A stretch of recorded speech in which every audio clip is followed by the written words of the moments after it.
नमस्कार मित्रांनो, microbiology in Marathi चॅनलमध्ये आपले स्वागत आहे. तर या व्हिडिओमध्ये आपण बायोमास युटिलायझेशन ही कन्सेप्ट काय आहे आणि जे ऑर्गॅनिक सोर्सपासून कशी सस्टेनेबल एनर्जी तयार केली जाते वेगवेगळ्या मेथडद्वारे 3 मेन मेथड आहेत ते आपण या व्हिडिओमध्ये पाहणार आहोत. तर बायोमास म्हणजे काय ते आपण पाहणार आहोत. चला तो व्हिडिओ सुरुवात करूया. सर्वात प्रथम बायोमास युटिलायझेशन म्हणजे काय ते पाहूया. या प्रोसेसमध्ये जे काही ऑर्गॅनिक मॅटर असतं ते डिराईव्ह केलं जातं किंवा कन्व्हर्ट केलं जातं विथ दी हेल्प ऑफ म्हणजे जे काही ॲनिमल्स असतील, प्लॅन्ट्स असतील, त्यांच्यापासून जे काही ऑर्गॅनिक मॅटर आहे ते डिराईव्ह केलं जातं, ते कन्व्हर्ट केलं जातं एनर्जीमध्ये, केमिकलमध्ये किंवा एखाद्या युजफुल प्रॉडक्टमध्ये त्याचं कन्व्हर्जन केलं जातं.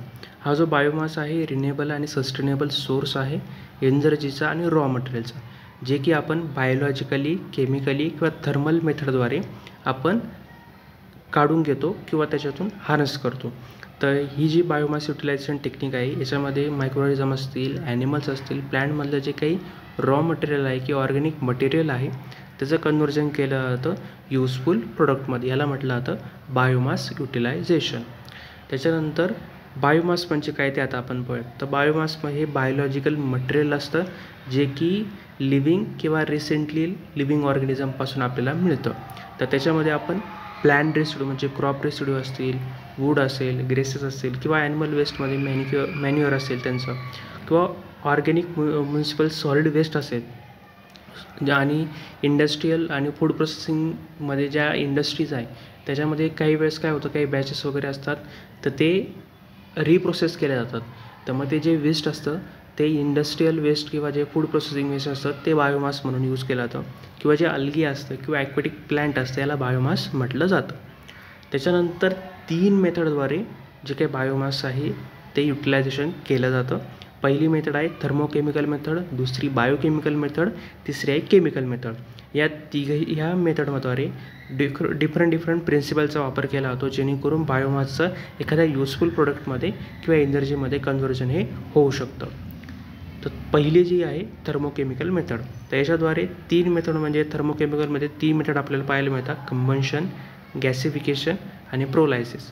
कंबन्शनमध्ये डायरेक्टली काय केलं जातं, बायोमासला बर्न केलं जातं ज्याच्यापासून आपल्याला हीट आणि इलेक्ट्रिसिटी डायरेक्टली प्रोड्यूस होऊ शकते.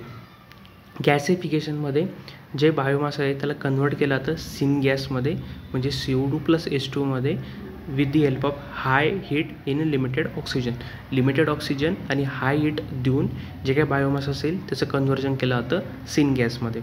आणि प्रोलायसिसमध्ये जे काही बायोमास आहे त्याला हिटिंग करून in the absence of oxygen त्याच्यापासून बायो ऑइल किंवा चार किंवा गॅसेस हे प्रोड्यूस केले जातात. तर ह्या थर्मोकेमिकल मेथडद्वारे 3 मेथडद्वारे जे काही एनर्जी आहे ती प्रोड्यूस केली जाते किंवा बायो ऑइल असतील, चार असेल, गॅसेस असतील ते प्रोड्यूस केलं जातं. काही जे आहे ते ऑक्सिजन लिमिटेड आहे, काही ॲब्सेन्स ऑफ ऑक्सिजन आहे. त्याच्याद्वारे जे एनर्जी असेल किंवा हीट असेल, इलेक्ट्रिसिटी असेल, थर्मोकेमिकल मेथडद्वारे बायोमासचं कन्व्हर्जन केलं जातं. बायोकेमिकल मेथडद्वारे अनएरोबिक डायजेशन म्हणजे मायक्रोवेल ब्रेकडाऊन होतं. म्हणजे ऑर्गॅनिक मॅटर असेल ते ऑक्सिजनच्या प्रेझेन्समध्ये न आणता जे काही त्याच्यापासून बायोगॅस किंवा मिथेन हे प्रोड्यूस केलं जातं. म्हणजे बायोरिॲक्टरमध्ये जे काही बायोमास असेल ते कलेक्ट केलं जातं.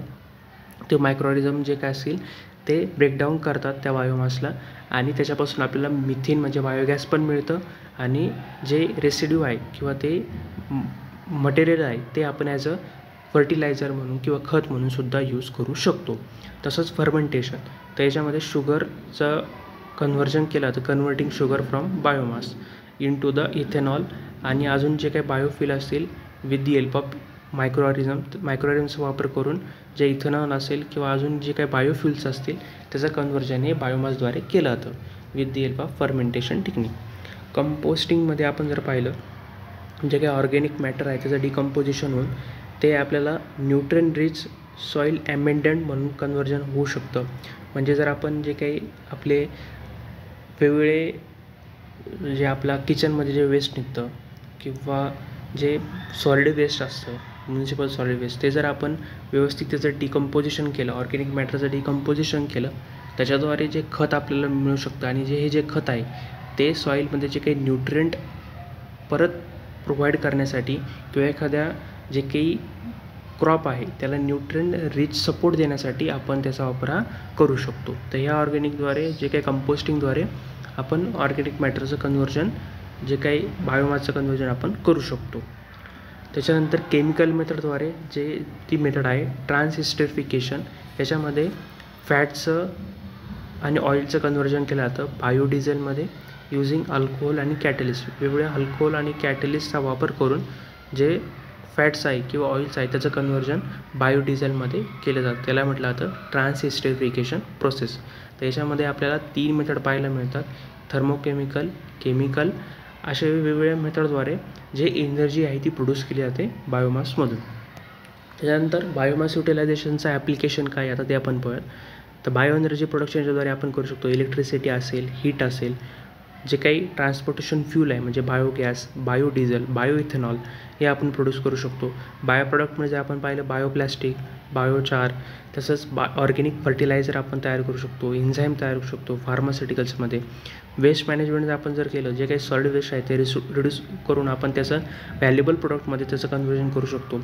तसंच कंपोस्टिंगद्वारे जे काही सॉईलची फर्टिलिटी आहे आणि वॉटर रिटेन्शन आहे, सॉईल हेल्थ आहे, ती इम्प्रोव्हायझेशन आपण करू शकतो.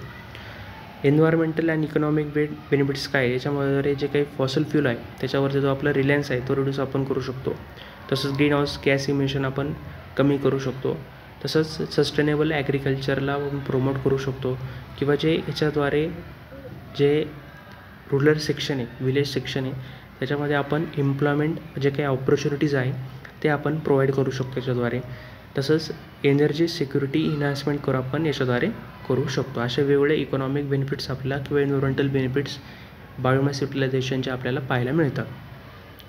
चॅलेंजेस वगैरे पण म्हणजे जसं आपल्याला माहिती आहे की प्रत्येक गोष्टीचं बेनिफिट्स पण आहे, त्याचेच आपल्याला लिमिटेशन किंवा चॅलेंजेस आपल्याला पाहायला मिळतात. तर हे जे बायोमास आहे त्याचं कलेक्शन किंवा ट्रान्सपोर्टेशन करणं हे खूप हेवी जातं. तसंच जे रॉ मटेरियल आहे त्याची अवेबिलिटी ही सीझनलद्वारे होते. तर मग सीझन गेल्यानंतर मग त्याची जी अवेबिलिटी आहे ती होत नाही लवकर.